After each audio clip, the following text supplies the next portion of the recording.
So many of us are holding blocks with money that stem from other lifetimes and ancestral beliefs that have been handed down through generations in the family.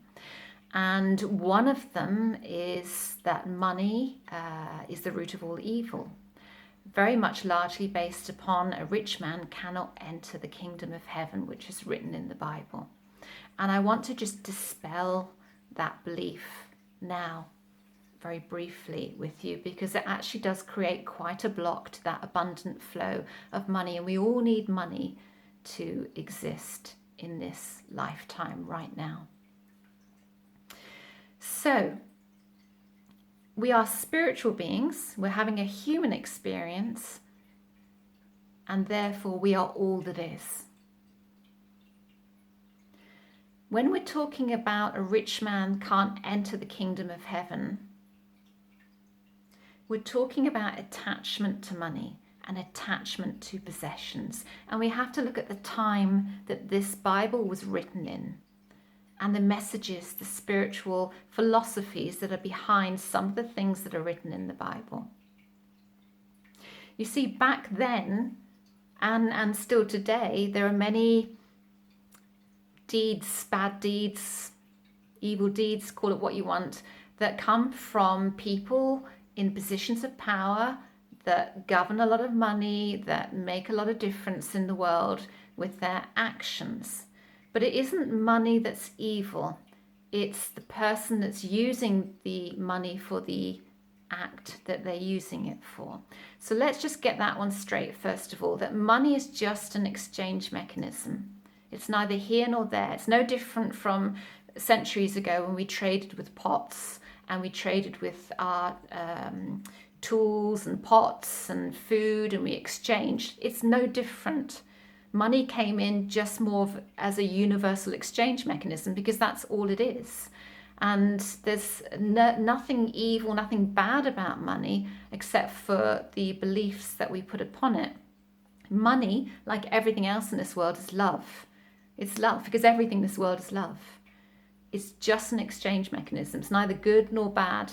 It's neither of those. It's just a way of trading. It's a way of, I'll give you these coins, you give me that item. I'll give you these coins, you give me that food. It's no different from centuries ago, before coins and money ever came in. I'll exchange this pot if you give me that cauliflower. Or I'll exchange this tool for you if you'll give me that item of clothing. It's no different to that. The other thing is a rich man, stands as much chance of getting into a kingdom of heaven as he does, was it a camel getting through the eye of a needle, something like that. And that's much more about attachment. That's about possessing money. You see, the kingdom of heaven is around us now. We can be in the kingdom of heaven now, in this state of bliss right now, living this life in this state of bliss, reaching that place of enlightenment. So we don't have to wait till we die to go into the kingdom of heaven. It's around us now. We're in it now. We just don't see it. We block it. We just don't see it. And we don't see it because of the judgments that we're holding within. So we're preventing ourselves from living in this place of bliss because we're not consciously in the moment. We're living subconsciously, not consciously, most of the time. So when you have someone that has a lot of money that is possessive of that money, then they're coming from a place of lack. They're coming from an insecurity. And that means they're not conscious. They're coming from a subconscious place. They're coming from a place of insecurity, a place of lack. Therefore, they can't enter that kingdom of heaven when they're coming from that lack. In other words, they can't enter that place of bliss because they're not living fully in the conscious moment. And the conscious moment and living in bliss completely is the kingdom of heaven. So when we become very possessive of our possessions or possessive of money and we want more, and we feel insecure, and we want more to make us feel more secure, and there's never enough to make us feel secure, it's because we're coming from that lack. We're not recognizing we are a spiritual being.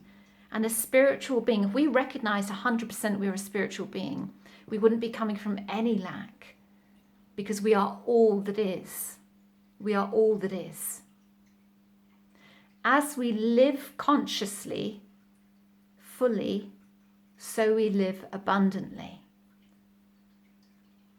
We don't place any importance on money because we know it's just an exchange mechanism. So there's no attachment to it. And we're just in this state of bliss, appreciating everything with gratitude all the time.